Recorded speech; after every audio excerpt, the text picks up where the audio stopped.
noches.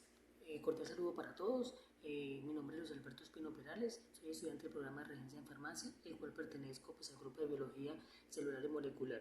En este video voy a abordar sobre el tema de variabilidad genética, ¿sí? Pero primero, antes de entrar en detalles, permítame presentarles mi material de apoyo que me va a respaldar en esta explicación, ¿sí? En esta hoja tengo lo que estructuralmente es el gen, un cromosoma, de dónde viene el cromosoma, ¿sí? Y sus partes. En un momento le hablo de mi material de apoyo, ¿sí?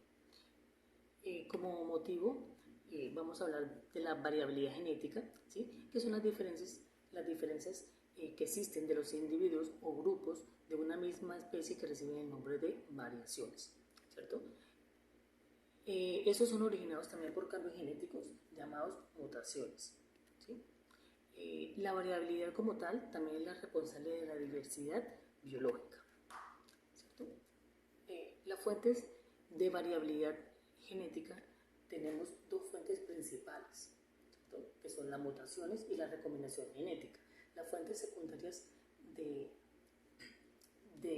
la variabilidad genética tenemos la migración de flujo, ¿sí? La selección natural y la deriva genética. Cuando hablamos de mutaciones, sabemos que son alteraciones del material genético o cromosómico que pueden ser espontáneas o inducidas. ¿Cuáles son los tipos de mutaciones? ¿Cierto? Pues en un momento ya les hablo y le hago relación a las clases. Entonces, teniendo mi material de apoyo, en este caso, ¿cierto? Pues específicamente, ¿qué es un gen? Como ya sabemos, los genes son los gametos, ¿sí? Que son óvulos o espermatozoides, que son los portadores de los caracteres hereditarios, ¿cierto? Entonces, como podemos observar, la información hereditaria se encuentra ¿en dónde? En los cromosomas. Ese es un cromosoma, ¿sí? Los cromosomas también están formados por moléculas de ADN, ¿sí? Ese es un ADN, una cadena de ADN, y a su vez está formada por dos largas cadenas de nucleótidos. ¿Cuáles son estas cadenas?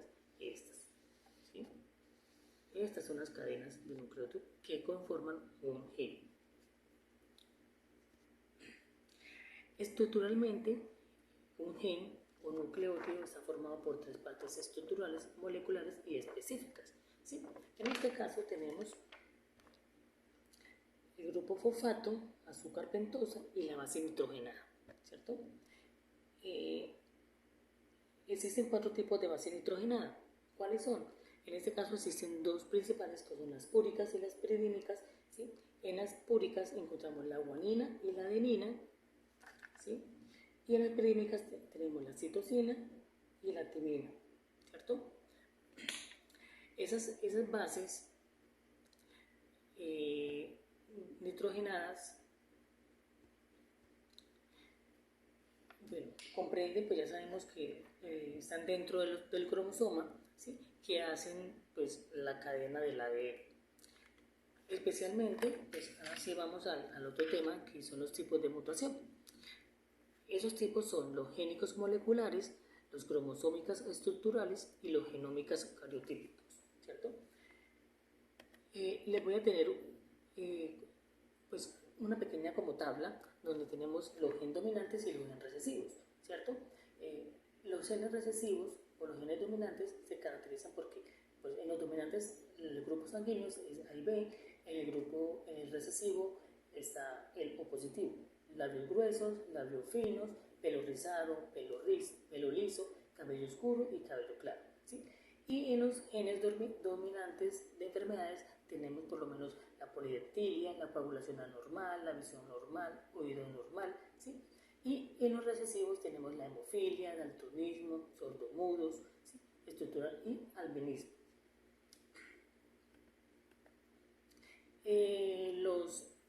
Los tipos de mutaciones tenemos las génicas, las cromosómicas y las genómicas. Entonces, en las génicas tenemos la anemia falciforme, ¿sí?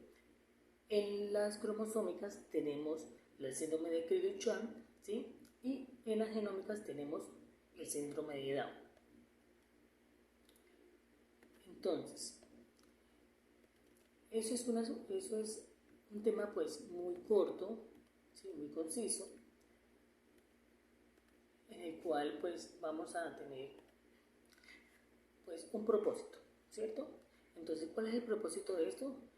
Reconocer la importancia de la variabilidad genética para la diversidad y continuidad biológica de las especies. ¿Qué vamos a aprender de eso también? ¿Sí? A conocer la estructura y la importancia de la existencia de los genes, identificar las principales fuentes genéticas. ¿Cómo se va a lograr eso? Reconociendo las estructuras, las características, las condiciones que dan origen a diversos tipos de mutación. ¿Qué nos enseña esto más adelante? ¿Sí? ¿O para qué nos sirve? Eso nos sirve para entender, ¿sí?, que la variabilidad genética determina la continuidad de la evolución de cualquier especie. Es un tema muy corto, muy preciso, espero que les guste, lo hice con mucho agrado, muchas gracias.